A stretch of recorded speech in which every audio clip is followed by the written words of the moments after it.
kabr belli. Adı köpü 724 bin peygamber geçiptir da bizim akidamız şu. Ondan şu kalan peygamberlerin kabri ne belli de. İki tane peygamberin kabri belli. Biri İbrahim Aleyhisselam, ve bir de bizim peygamberin kabri belli. O zaman ne mi deyip kabir belli olmaktır. Çünkü öyle olan hikmeti var. Çünkü Peygamber Aleyhisselam'da Seyyid Bukhari'de hadis geliyor. La tec'alu kabri vathenen yu'bedu diye. Men kabrimi bir boti aylanıp ibadet idamağın deyiptir. Dua edip lanet ediktir Yahudi Nesarani ki şeyle şöyle enbiyalarından kabirlerinden mescid becerdi diye.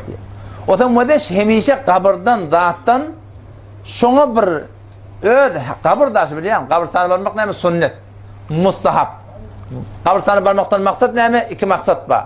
Öleceğini atlamalı, şun yatan adamla dua etmeli. Bir ibrat saçı. Maktummalı, bir Gürcistan'a oturdu fikreyle, gör menler yatır kum olup diye şey diyeyim.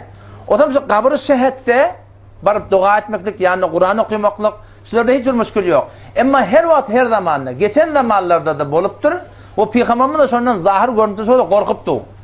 Ki yallah menin kabrimi bir boti aylandan ki ibadet edilesin.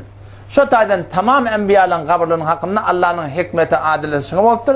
Ki şolan kabirleri sebebi gumrahi olmasın. Nece kabir sebebi gumrahi oluyor? Her vakitte boluptur. Ve de Seyyid Bukhari'de Sure-i Nuh'da Allah Teala 5 tane evliya Allah'ın adını getiriyor. وَلَا تَذَرُنَّ آلِهَتَكُمْ وَلَا تَذَرُنَّ وَدَّ وَلَا سِوَاعَ وَلَا يَغُوتَ وَيَعُوقَ وَنَسْرَ. Şu 5 nefer Allame İnni rahmetullahi aleyhi şahane Seyyid Bukhari o da şahadasın marifetini açıklamayıptır. Şu 5 nefer Aleyhisselam oğlan uşakları. Adam'a tan oğlan uşaklarından. Dünyadan gittiğerle adam şeytan gumrah edecek. Ne yapar gumrah etmeli? Yol oynaya. Onam gelip ayıttı diye şeyle mesela kavarayanmadan bunu ekidini çekin. Bir müddet ekid çektirdi diye. İnneki nasıl mücesseme verecekti. Şeyle merhele toram idbot peresiye vardır şu an. O zaman bizim de Peygamberimiz ondan korkuptur. Şu taydan şu doğane de gidiptir. O zaman şu yani Allah Teala'nın hikmeti ki Allah Peygamberler Allah Teala kavrayan bendeleri şolan kabirlerine sebebi başka adına fitne aylandırmaktır Allah Teala. Ve Simay Faruk Azam'da geliyor. Molla Abdullah Ahmediyan rahmetullahi aleyh kurdun ulemalardır. Şimdiden ne? Faruk Azam radıyallahu anh hakkında kitap yaptır. Şunu koydum. Onda bir kabir tapıldı diye şu Şam, Suriye taraflardan yankı Hazreti Daniyal Aleyhisselam'ın kabri tapıldır. Yadığılıya Daniyal Aleyhisselam. Faruk Azam radıyallahu anh haber verdi diye. Ya Amirul Mu'minin iştahada bir tane kabir taptık. Daniyal Aleyhisselam'ın adına. Ne destur vereceğim? Meni temmatok ne derdik? O ne ediptir? O dedi diye giyeceğin karanlıkında 10 yenini bilemek, 20 yenini bilemek. Var ağzını tutaylı, 10 yenini çukur kadın giyeceğin karanlıkında. Elten bir yerini gömün ihtiram bilen. Hiç kimsenin nereden bilmelidir. O ne deyip? Çünkü şu gelecekte sebebi fitne oluyor. Ne rakam o da beğer başın.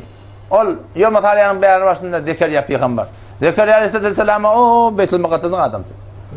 Sen Türkmen iyili gördün ki şu tağda am Müslüman ne kadar toğlanıştılar. Ne kadar bir senin namusunu şu tağda bir bihayai suretinde bir bet şekil olurlar. Ahırda yüze akılmasın erzevakın takdir Hanefi şu Hudayim bin fitnenin düğünü öldü. O zaman şu tağdan hikmetler bulansan şunu Peygamber'in hakkında da geçen Peygamber'in hakkında da belli edilmektir. Yoksa bu da Hudayim'e ters sünameler de kabristan'a gitmeleri diyen görünüyor. Öyle mi? Yani kaydı mustahap zat, barmalı zat, oylanışmalı. Yani kim barmalı? Erkekler barmalı. Dinin anneler kabristanı iyi vermeliler yani. Kabristan iğmeli yerde, içmeli yerde. O tada ortam bağdır kurup dururlar.